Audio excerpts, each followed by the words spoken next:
topic is going to be roll volleys or topspin volleys. Okay, so anytime we were creating spin yesterday, what was some of the analogies that I was using? What's that? Kiss the baby. Right, the clock, right? Right. So here's our clock. If I'm rolling a forehand volley, 4 to 2, outside 25%. If I'm slicing, 6 o'clock, bottom 25%. If I'm hitting a backhand roll volley, if I'm hitting a backhand roll dink, I'm catching at 9 o'clock, right? But kind of thinking 25%. So back to kind of those analogies. So as we're looking at the roll volley, so I guess tell me this: when would you? Let's talk about the when. When would you use the roll volley? Okay, so yeah, yellow, going to be halfway red, halfway yellow. But I would say first and foremost, it comes off a drop, right? Somebody's dropping at you, you're leaning in, you're in grandma's cookie jar, looking to steal some cookies without chasing too much trash, right? But you're looking to put pressure or make the person in transition feel traffic or feel pressure as they come in by using roll volleys or by using offense that's below the net, okay? So just so you are aware, I'll have John right there. John, go ahead and just drop some if you don't mind. You want to try to get her down a little bit as well? There we go. Good. So I'm taking a ball in red or yellow. I am brushing up the back of it, getting the ball to dance a little bit. Okay. But I'm taking a ball from a non-attackable location, and I am doing something with it. Again.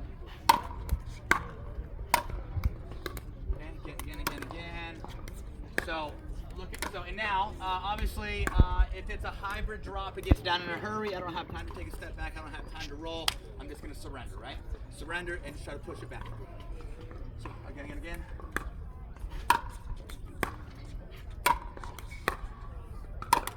Come on. Okay. Again. So when I am hitting a backhand, where am I going on the clock here? Starting at 6, finishing at 12. Starting at 6, finishing at 12. Starting at 6, finishing at 12. Okay. Pretty self-explanatory. Bang to bang, right? If I had a window right here, I am sliding my paddle through that window. Okay. Where's my grip though? I'm not in continental. I am in extreme continental. And know that when it's coming off a drop, you have some time to change your grip. Okay? When it's coming off a drop, it's floaty, right? And you're sitting right here and you're 10 o'clock ready, right? Okay? As it comes, I can either move my grip by using the middle finger and my thumb to position the throat of the paddle, so I can move it that way. I can also simply just kind of move it in my hand. Know that it's just a little smidge, okay? If this is 0, that is 1. If my index finger was at 1, this is called continental, shaking somebody's hand, right? Right.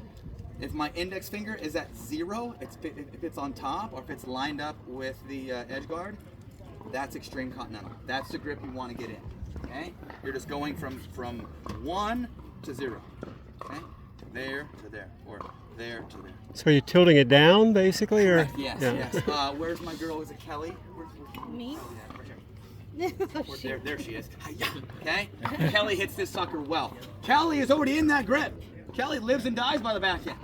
Bang and bang, right? But Kelly's already in that grip. So, and I don't like this grip, but it works. If you want to put that thumb back there as well, and roll up there, or kind of use it as like a stable finger, I guess, or Stabilizer, yeah. Stabilize there, yeah.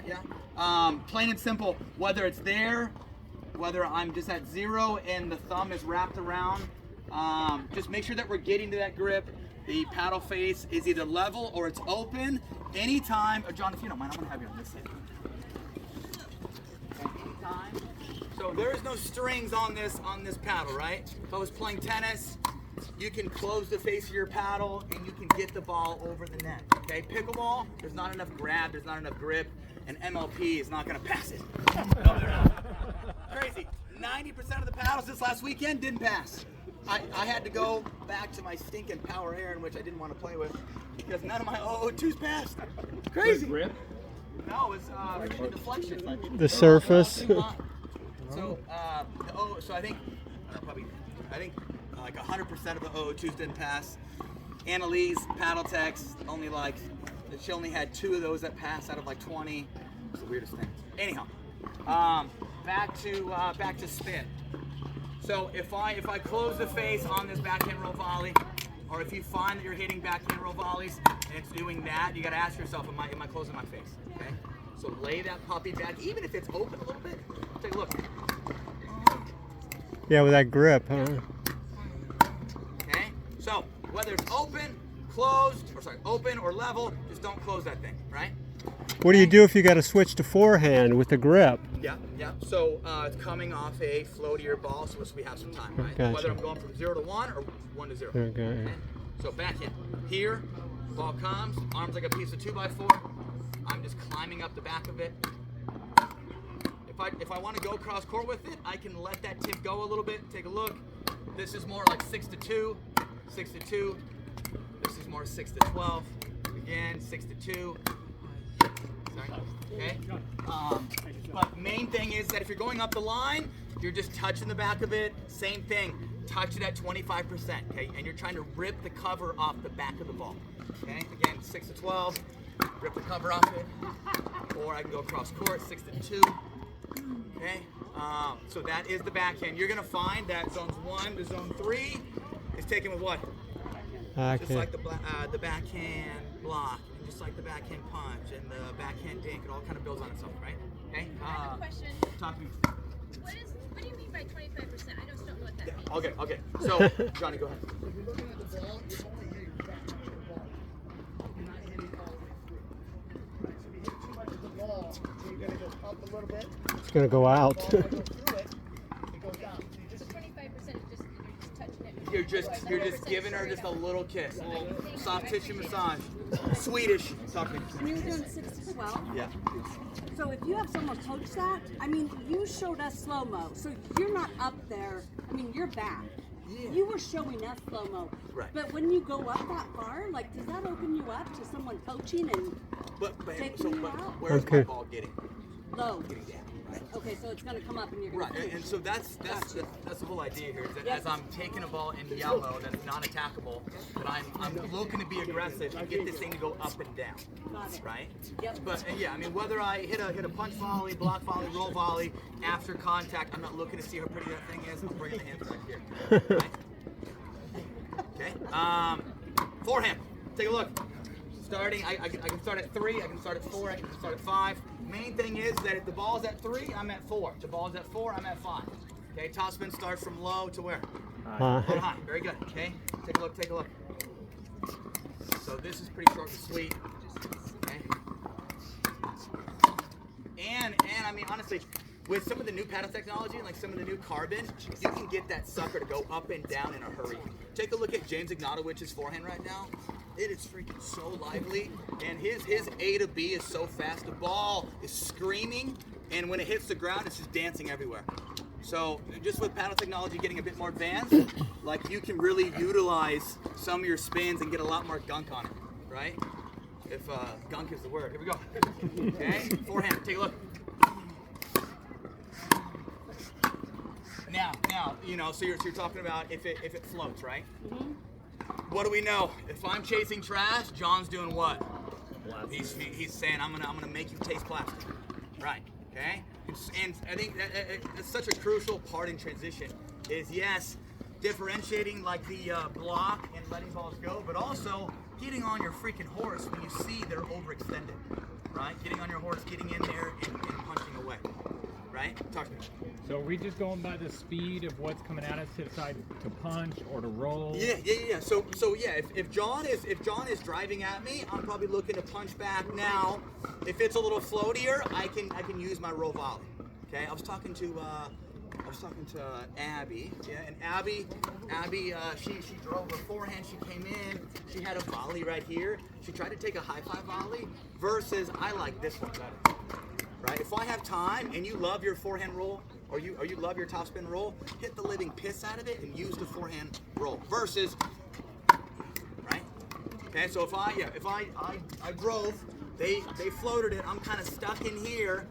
Take away that, slide, and look to find a roll volley if you have time, right? Okay, John's in transition. Take a look. Starting at 3, finishing at 12. 3 to 12. Okay, main focus is just brushing up the back of the ball. 6 to 12 on the ball, but touching the back 25% and getting that thing to go where? Down. Okay, very good. Okay, Matt, coaches, anything else on that roll? Yeah, just one thing, a little bit more for higher level, but a lot of times we kind of roll 2 shots into one, and I just want to differentiate real quick. So when Tyson's talking about the roll volley, most of the time he's referring to a ball that you're hitting below the height of the net. So when we think about that swing path, it's an up and down swing path, right? Because we're creating that low to high topspin. But when we get that mistake like he's talking about, where we can use that swinging volley and it's here, look how horrible it would be if I use that swing up and down swing path. I'm bailing them out for a mistake. So just know that when we use that swinging volley above the net, it's more of an across motion as far as the swing path than going any higher. So we need to lift it when it's below the net, but when it's above the net and we want to use that swing volley, we're going to be more finishing over on our opposite shoulder. So something you should be thinking about is when you're dropping, or when you're deciding who to drop to, you should be dropping to the individual that maybe isn't as efficient with their roll volley. That way you don't have to deal with traffic as you come in. That's your golden ticket. If you're hitting lots of fourths, you got to ask yourself, why in the hell are they dropping lots of fourths to me? Or sorry, why are they dropping lots of thirds to me? It's probably because you're not being aggressive with your fourth. Okay? You guys want to show that, Tyson? Yeah, Maybe like if you for didn't sure. have a roll volley, like how much easier it is for John to get Oh up. yeah. Okay, John is dropping. Okay, my name is Larry, and Larry can only punch in yellow. Okay, take a look. I'm feeding a return. John's looking to come in. Okay, very good, very good. Again. Let's say I'm able to take it out of the air now, just a little higher. Again. Boom. Yeah, right. So yeah, so if I don't have offense from here, all I can do is just surrender and say, Johnny, join the freaking party, or maybe punch that thing back, but it's gonna have some what? Height. Okay?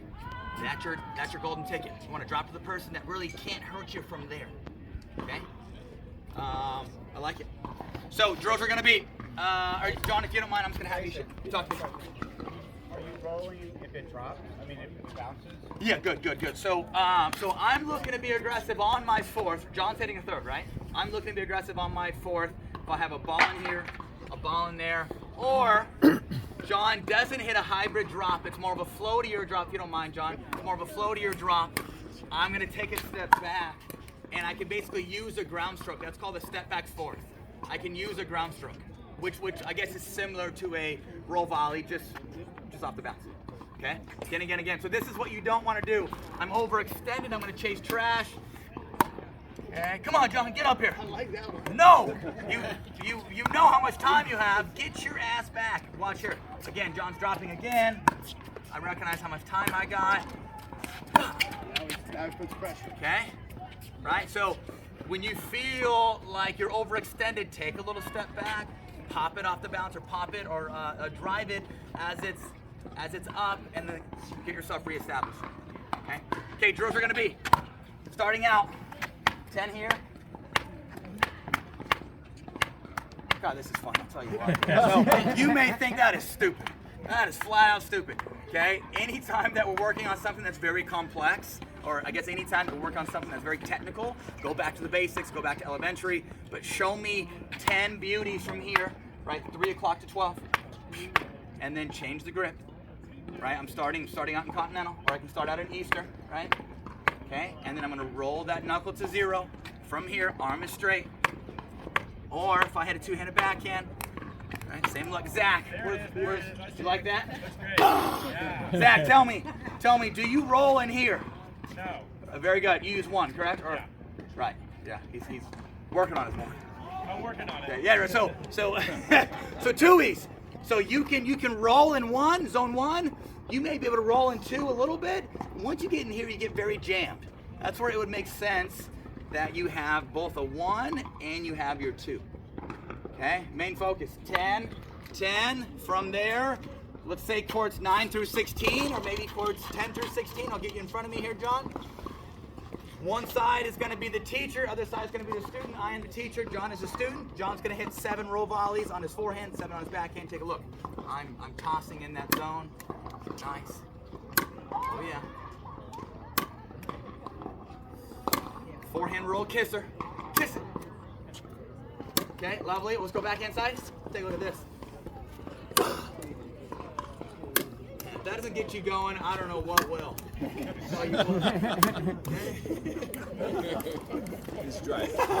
Okay, very good.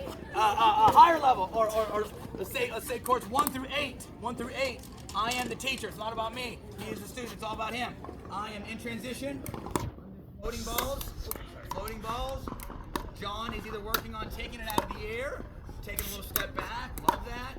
Out of the air. Out of the air. Step back. Nice. Look at that. That's beauty. Lovely. Sorry. Okay. One thing that to do this, when you're learning something, you're going to be hesitant. But you really got to fake it to make it here. You got to go for these. Yeah, trust me. You cannot kind of like, do I have this or do I don't? Just start the lawnmower. Or that chainsaw we do in Eastern Washington. Right? So anytime that we're using topspin, you have to trust your paddle head speed versus just guide and steer that thing. Remember, if I swing faster, I'm actually more consistent because there's more friction, there's more under and up, and with that, the ball's going to do what? Go down. Okay. Okay. Hop on a court. Talk to Will you talk to him about the wrist and lack of? Because it looks like when Tyson's hitting that ball, how much does it look like he's just snapping his wrist? None. Right? When he's hitting that roll, it's not a risky shot. It's lifting the paddle up the ball extremely fast. With the shoulder. It's not snapping, because then you're gonna have way too much of that motion and way too much of not clean. It looks like an illusion, like he's just snapping his wrist. He's not. He's lifting that paddle up. Go 80% shoulder, 20% wrist, right? Yep. Okay. I like it. Head to your courts, head to your courts.